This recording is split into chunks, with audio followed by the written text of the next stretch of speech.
Hello everyone, Sandeep Banerjee here. Welcome to my channel. In this channel, I talk about different technology products and how those can be utilized to be more productive during our day-to-day activities. Today, I wanted to talk about Google Classroom, and I have 5 tips to share using which you can save good amount of time while using Google Classroom. These time-saving tips are really helpful, and I am sharing from my experience. So without wasting much time, let's talk about tip number 1 right now. So tip number 1 is to use scheduler option. So let me show you how you can use it. If I go to maybe class 9 and I create one of the assignment.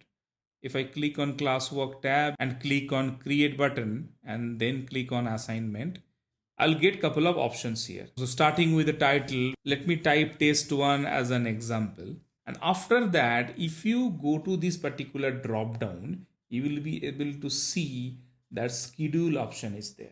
Think about a scenario where Monday morning at 8 a.m. some assignments needs to be assigned. So for that, you don't need to wake up early and log into your system to assign that assignments exactly at 8. So this is the way you can schedule it. You can plan it earlier. One good use case, maybe you wanted to keep everything ready in advance, and for the next entire week, for all 5 or 6 days, you have assignments ready to assign. You can schedule it by date and time, and this particular assignment will get assigned on that specific time without your intervention. So just let me show you. This is the drop down where you can select the date when it will get assigned. Maybe if I select this Monday morning and 8 a.m. so it will get assigned, and let me click on schedule. So this is saving and it will get assigned on that particular date and time. You can see here the schedule for 14th of September 8 a.m. This one is not visible to your students. That is why this color is in gray color. It's not like other colors which have been already assigned. All draft and scheduled assignments are not visible for your students. This may be also very useful during an exam time. Whenever you will be using your Google Classroom to take an exam, you can schedule your question papers accordingly. When exactly is the time needed, all those questions will get assigned to your students and they will be able to start working on that. So this is my tip number 1 to save time, using scheduler within Google Classroom to save good amount of time. So let us move to our tip number 2. Now, tip number 2 to save time is somehow related to tip number 1, which I was mentioning. That is to create all of your future assignments so that you don't need to work on a specific date. You can work as per your free time, and you can create required assignments and you can keep it as draft under classwork tab. This is not assigned to students. I created it earlier and I kept it as draft. You can keep it under classwork tab and you can assign it as and when it is required. Or maybe you can use the faster tip what I mentioned to schedule that. You can plan it advance and you can save good amount of time for not to hurry on the last moment, and as per your available time slot you can work on that and you can keep everything ready. Think about a physical classroom situation where you will not be able to do such thing. Maybe you will be able to do some percentage but not entirely. However, within Google Classroom you have this particular facility. You can plan it early and you can keep everything ready and you can schedule it also. So this is my tip number 2 to create your assignments in advance and keep it as draft under your classroom tab, and this will not be visible to your students. They will be only able to see when you will assign those assignments. So let us move to our tip number 3. So now coming to tip number 3. So in this particular tip, I wanted to share that how you can send email to all of your students without writing their email address separately in your email client or web browser.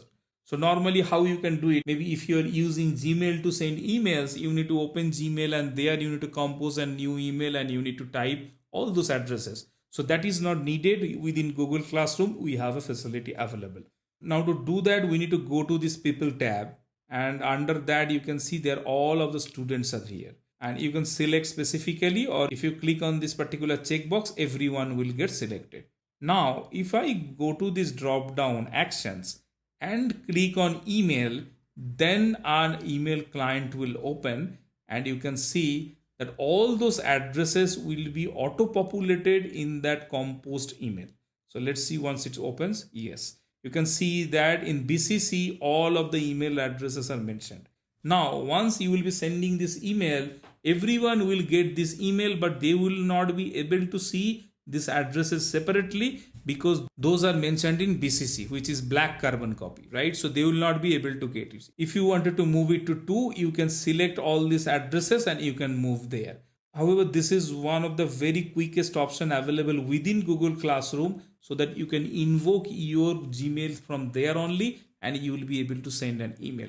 Another specific feature I wanted to talk about here, if you click on this drop down, here also you will get an option to schedule. And if you wanted to send an email maybe in a specific time, you can schedule it from here also. So this is another feature within Gmail using which you can schedule all of your emails.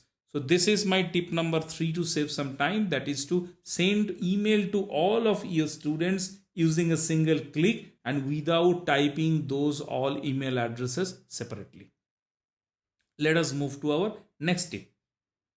Coming to tip number 4, again using which we can save some time, that is usage of comment bank. Now what that is, whenever you are checking any assignment or you are commenting anything to a specific student, you may have similar comments for multiple students, right? So instead of writing that every time, how can you use comment bank? So let's see. So let me select one of the assignment here. So maybe let me select this one, math assignment. And here let me click on view assignment. It will open that assignment in other page. Yeah. So this is the one. So if I click any of them, so don't worry about this missing part because all these were dummy one and it was not submitted properly by students. I just kept it for demonstration purpose. So let me open any of them. If I click one, so it will open it another tab, and you can see this is the math assignment. And here I have an option for the comment. If I add anything here, that will go to only to that student. If I just type here good work, and if I post, that will directly go to my student. So there is another option here. If you click on this particular button, it is comment bank. Now you can add one specific word or sentence to your comment bank, which you can use it later. So if I click on this button, add to bank, and you can select good work, keep it up. Okay. And if you click add, then this particular text will get added. Now, if you go back to comment and if you click here, from there you will be able to copy it. If you copy this particular button, then it will copy to clipboard and you can go back and you can just paste. So that's the way you can do it. And after that, you need to click post. So whenever you have multiple students and maybe similar type of comment like this one, an appreciating comment, you can keep it in your comment bank. So you don't need to type it every time. And you can just pick it up from the list of the comments you saved in your comment bank and you can reuse every time. So this is another time saving tip which I thought of sharing. Hopefully this will also help you to save some time. So let's move to our next tip, that is tip number 5. Coming to 5th tip which I wanted to share, that is how to search within Google Classroom. This is a bit unusual that Google have not added any search feature within Google Classroom. They are the number 1 company within the world on the search engine area. However, within Google Classroom, that facility is not incorporated. Maybe I hope Google will add it later. However, we have one workaround here that how you can maybe find something when you will be using your Google Classroom on day-to-day basis, and maybe after 6 months or 7 months in a particular year, that will have too much of information and it will be sometimes difficult to find something what you are looking for. However, you can use normal inbuilt feature within operating system, irrespective of you are using a Windows computer or Mac OS or Linux. You can utilize this particular shortcut and you should be able to find basic things.